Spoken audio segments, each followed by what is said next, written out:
Ladies and gentlemen, our next speaker is Mr. Naveen Bachwani, Senior Director, Industry at Microsoft India. Mr. Naveen is a cross-functional business leader with more than 24 years of experience in digital transformation and customer engagement. Built on a strong foundation of consulting, his career has been focused on bridging the gap between business and customer through solution-based technology.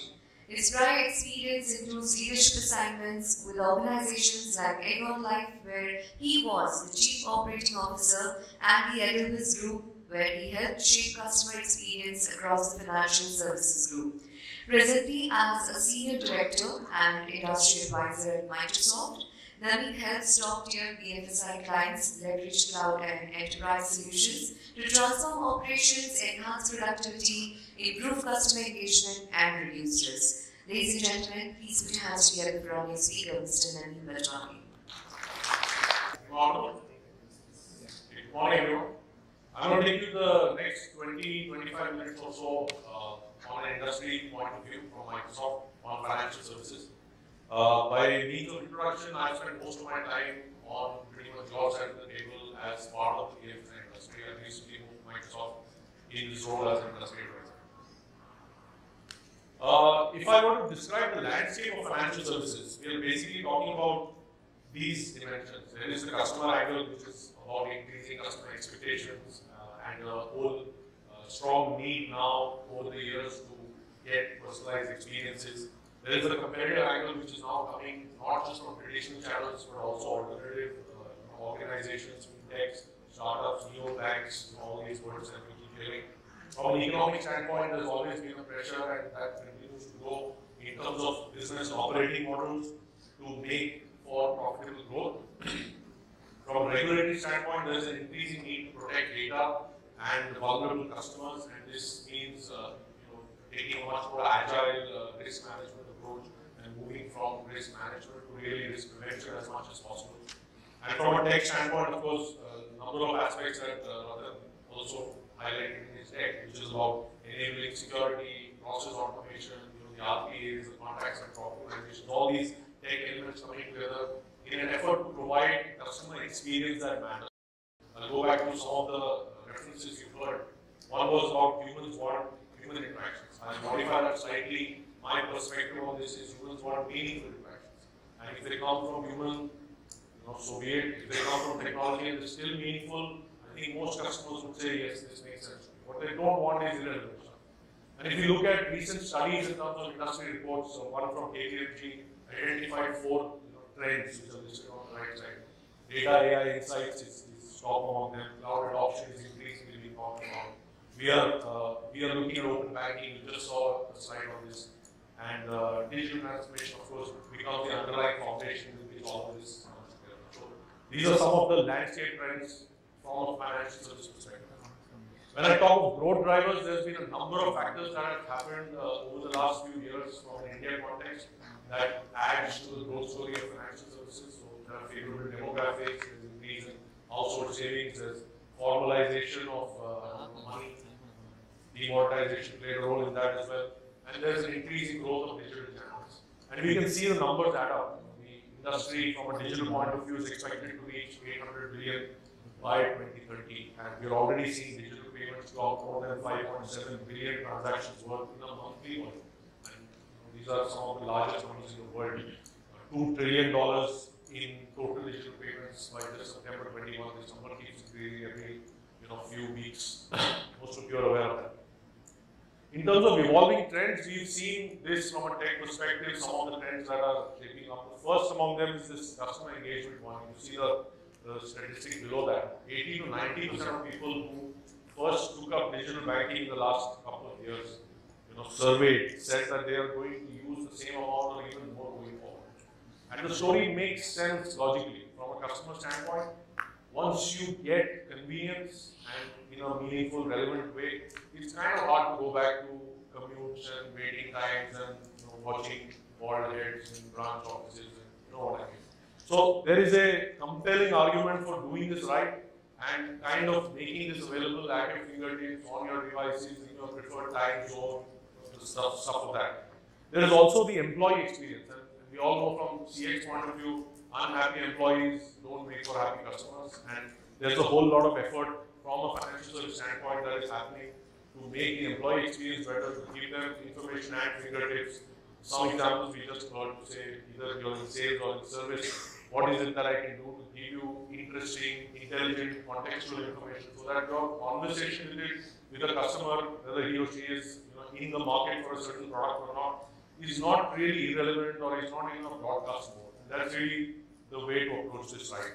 So I'm not going to read out all the content on the slide, but security and compliance, of course, takes a very high precedence. The more we move things digitally, the more the incidence of fraud, the more the potential of misusers, abusers to really work with this in creative ways, and tech and the fraud industry keeps playing cat and mouse game. And the good news is tech is really far ahead compared to a few years ago or a few months ago with respect to a lot of tools, and I'll share some examples of that. 82% of banks believe there will be even greater speed of change from regulation and compliance point of view to manage these type of risk parameters. Now, in any industry, I'm taking a zoomed out view. We have this concept in Microsoft called industry clouds, and I'm here speaking about how it pertains to financial services. But in any industry, three things matter: unleashing value quickly, building for the future, and exceeding expectations. And if I talk about unleashing value quickly, what that translates into from a tech standpoint is really working with data models, connectors, things that can help you accelerate adoption of technology as is relevant for your industry. It of course means extendable, scalable architecture. The cloud plays a big role in that. It means relying on a whole host of industry-leading partners and not just a particular service provider on a particular tech platform. In terms of building for the future, we look at it in terms of seamlessly securing solutions which are optimized for an industry, whether it is, say, lifecycle management or customer experience management, as it pertains to financial services. We are also talking about reducing friction for all stakeholders concerned, and that includes employees, so it has a very high component of collaboration that can become a foundation with which to do all this. And the insights to act, so data, AI, insights, as we saw earlier, is a big trend. The reason is it adds a lot more intelligence to the way we approach this. Lastly, in terms of exceeding expectations, personalized experiences are pretty much becoming the norm. Increasingly, customers are comparing experiences across industry. They don't think of themselves as a bank customer or insurance or even financial service customer. I'm comparing an iPhone experience to a Paytm to a Uber. The world is your oyster. A lot of us are seeing that resonate with our personal interactions as well with brands. AI-driven, data-driven, ML-driven insights will, of course, in this world end up giving a competitive edge if you use this wisely. It can inform every stage of the product ideation all the way up to execution and service efficiencies that can come out of it. And then there are industry-specific security and privacy safeguards. So, as we all know, we are in a regulated industry. There are a whole host of standards that we need to comply with, KYC and aspects like that, anti-money laundering. All of this needs to come together, and tech plays a large role in enabling. Just to give you a quick example, I'm going to skip through this in the interest of time, but if you think of bank of the future, you come across four sort of dimensions. On the left, you'll see purpose. On the right, you'll see focus. And if you see building products to distributing products as a axis versus, say, platform focus and customer focus, you get different types of combinations. So there is the traditional bank in there, which is basically in the middle of neither a build or a distributor lens, but somewhere in the middle, and the same as platform or customer lens. But you can also come across something very new age like a marketplace concept, which AXA is doing in the rest of APAC, which is basically all focused on distribution as a lens on that axis, and all focused on the customer. So becoming an aggregator of banking services and financial services, and various combinations in between. So I'm not spending details on this slide, but conceptually, a lot of dimensions now are possible, which in the traditional banking and finance world, this wasn't easily available. Today, the tech ecosystem enables all of this. When we think of a roadmap, your question may be, if you're new to this journey or you're at an early stage, how do you get started? How do you sequence all this? Do you do AI first? Do you do ML first? Do you do RPA first? Hopefully, this will give you some roadmap. The way we think about it is, process automation becomes the building blocks, the rules and tools that you're talking about. This is what helps you create the starting ground on a digital transformation journey. The next round, data-driven insights. And here we are talking about using AI, ML, we are talking about using digital technologies in ways that can explore niches, that can serve customers in more meaningful ways. From that comes customer experience. It's not enough to say, I want good customer experience. Almost anyone, I use this example with my sales folks internally. If you ask any client out there, is customer experience important? Nobody is going to say, no, it is not important. Of course it's important. But how do you do that? The way you do that is you bring relevance to that customer. And at the risk of a broken record, that relevance comes from a good data foundation, it comes from using AI and other insights well, it comes from an integrated approach to all of this. And of course, underlying all this is cybersecurity. So the more we get into more digital usage of services, the more you get into cybersecurity needs and a need to go from reactive to proactive. If we talk about all the buzzwords that are out there today, we come across aspects like chatbots, next best conversations, RM of the future, branch of the future, all of this. I've tried to give some semblance to how this comes together in terms of a framework. So I divide this in three ways. One is digital engagement. So here's where your next best conversation or RM of the future comes in. The next is around platform modernization. So you talk of, let's say, a microservice or an API-driven ecosystem. And then you talk about collaboration enablement, which becomes a foundation which empowers all of this. So when all of this comes together, that's how you're able to personalize CX. That's how you're able to manage and grow relationships with your channel partners, with your customers, all the way from retail to wholesale, and everything else that helps you transform operations and realize that ROI. In terms of enablement of an industry solution, I represent Microsoft today, and we have a booth outside as well. I'll touch on that later. But we call this Cloud for Financial Services. It's about essentially putting all these building blocks together in a way that is specific to financial services. It's a name that we are using to communicate to you that we have pre-built configurators, connectors, data models, ISV partners, SI partners, things that can come together to help you accelerate that journey when you're looking at any of this adoption. And of course, our own platform, which is listed here in blue, has all the building blocks ranging from GitHub to Microsoft 365 to Dynamics to Power Platform, which allows you to do low-code, no-code. I won't spend too much time telling you all this. But at the foundation of that is the cloud, which is the Azure, which enables rapid scale, rapid adoption of the cloud in terms of a number of ways in which we can interact with this, and even explore hybrid models for a lot of our banking clients, which look at a combination of on-prem and cloud-based services. But a lot of cognitive services that we host on the cloud are able to be realized only if you look at cloud seriously. So that's the context. As I explained, we have a very rich partner ecosystem. This is just some indicative partners that we work with. There are more than 5,000 of them across the world. I'm just picking up some from the financial service industry, and we work globally across many of these partners. Some of them are very India specific, some of them have very, very niche line of business applications like behavioral biometrics or onboarding acceleration, and we are happy to work with you on a variety of these specific needs.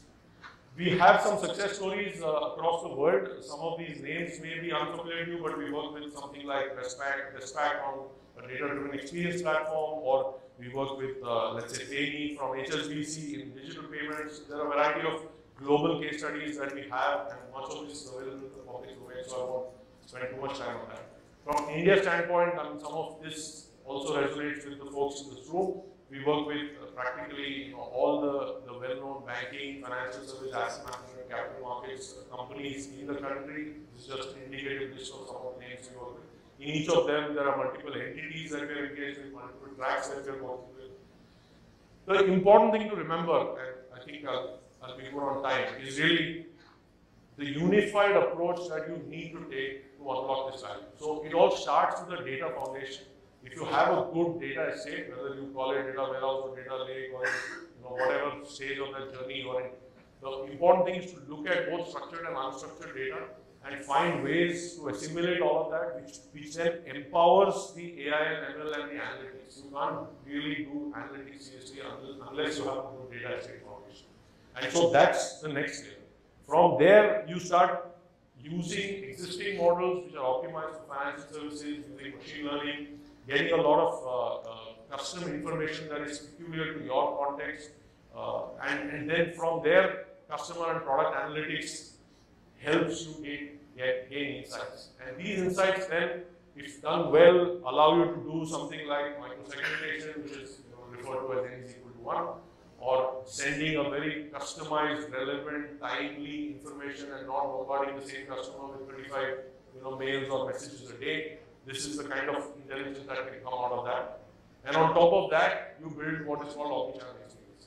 Now, many organizations that we face or interact with or encounter in the market tend to approach it the other way around. They start from saying, I want good CX, or I want personalized experience, or I want XYZ at the top of the funnel, without having the underlying foundation. And there's a reason I kind of layered the slide like this. So hopefully this will be somewhat helpful to you to understand the right approach in terms of enabling this environment.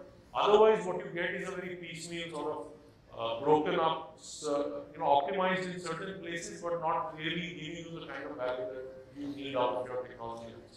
So I urge you to think about it in this way. I will also use an example of all of this coming together in a unified way. I'm happy to be part of the Microsoft story where we have this entire width and breadth of products. If you see the statistic at the bottom, it will be interesting for you to know that sellers in any organization, financial services, typically spend more time on admin tasks than they do on actual selling. And we all have exposure to CRMs and various other tools and techniques that we enable our sellers with. But the reality is that's a broken world in many ways. And we are trying to introduce a lot more intelligence in an integrated way in it. There's a product we have called Microsoft Viva Sales. We have a coffee shop type booth outside, which my good friends are manning. And you can have a demo there. But what it helps you do is look at, I'm just giving you a conceptual way to think about this. Look at systems of productivity. There may be Office, there may be Teams, there may be anything in your ecosystem. This is not only Microsoft specific, the conceptual clarity applies to the way you approach technology. Look at systems of record on the other side, which can be your typical CRM, and try and integrate the two. So what Viva Sales does is really work very closely with Office, Teams, and your CRM. It could be Dynamics, it could be something else, and remove this admin task altogether. So instead of asking a salesperson to enter data after a meeting or before a planned meeting, what this will do is respond to an email to say, I emailed the client to say, can we meet at 2 o'clock? I got a reply to say 2 doesn't work, 3 works. The information is already in the system. Let that automate the update to the CRM and say, you've got a meeting, the calendar is there, you need to leave, you're a few minutes behind, or whatever nudge is needed. The last email was this, the last interaction was that. All of this comes together because the tech layer starts talking to each other inside this. So I just want to use this as an illustration of how a unified approach gives you perhaps 2x or 3x value compared to taking it in piecemeal basis and just deploying technology for the sake of it. Lastly, the Microsoft advantage, as I said before, one vendor experience, industry expertise across industries, financial services being one of them. We have an industry-leading partner ecosystem, a very rich landscape of ISV and SI solutions that can augment our solutions to help you. Analytics and AI, of course, is very much part of the story, and global, scalable, flexible cloud through Azure. And all of this is, of course, it's governed by the most comprehensive security and compliance standard perhaps anywhere in the world. With regard to financial services, a lot of information is there on our website. We'll have to take some of the questions as well. Thank you. I made it before the bell. So, we can definitely take questions. We have time. Sure. Any questions? All right. I think there are no questions. No questions. Thank you so much, sir. There is a question. Achha, can you give the mic? Thank you.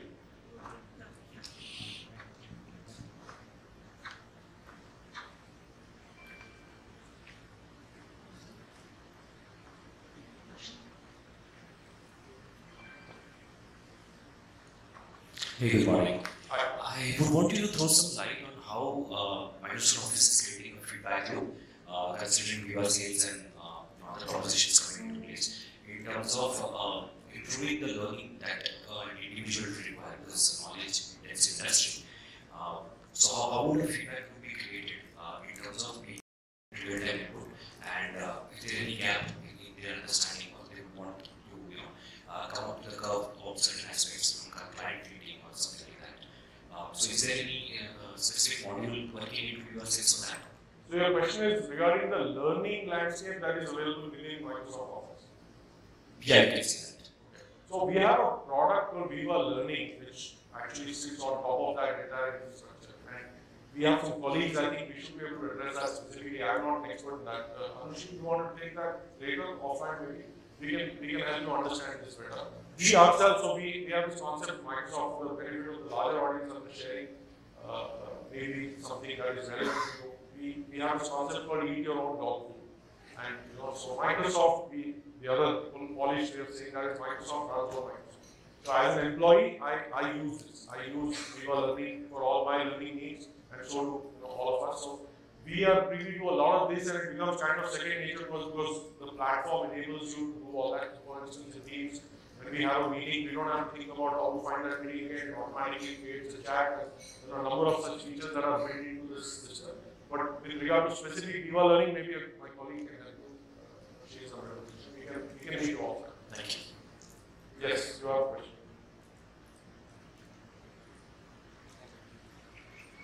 Hi, I'm Tarun. Thank you for the talk. My question is about the unified approach which you mentioned unlocks value. So I'm curious to know why you said that start bottom up rather than top down, because many times you see the problem and then you go and discover things, right? So if you're seeing data, you don't see data naturally as the first thing to begin with. So you mentioned start with data and then go upwards. So I'm curious to know what's the mindset behind that.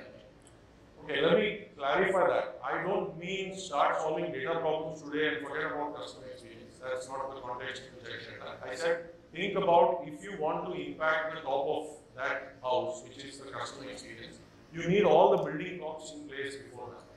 You can't just do customer experience without those elements of the foundation and the ground floor, the first floor, and the second floor, and so on. So the way to think about it is start with the business objective, which is, let's say, improving customer experience, and then say, what do I need to enable this? Instead of breaking this up into silos and having different teams to say, I'm not a data scientist, how will I understand what is needed, or what type of data I need to capture, I need to define. Today, there is no limit on storage or computability or the way technology enables all this which used to exist 10 years ago. So, capture as much as possible, but in a way that is meaningful, both structured and unstructured, so that you can put it to work. And the objective is not really to push 3 more products down, the throat of the customer whenever he or she calls for something. The objective is to make it meaningful and relevant.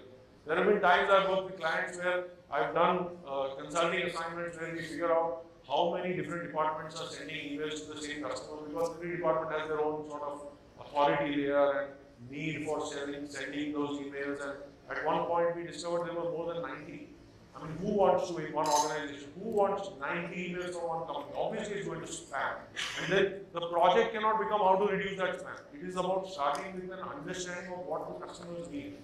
And hopefully that addresses your doubt. Right? Yeah, it does. Thank you so much. Thanks. We can connect offline, sir. Yes, for the next question or All good? for the discussion. Any other question? Yeah. Can we have a mic?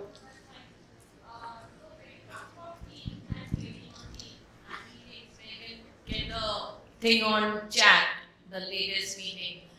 Do you also, because we are actively using that as a bank, the Microsoft Teams, and we often face that we are not able to get the attendees. So only if they join through internal system, then we will get to know, okay, this employee is attended.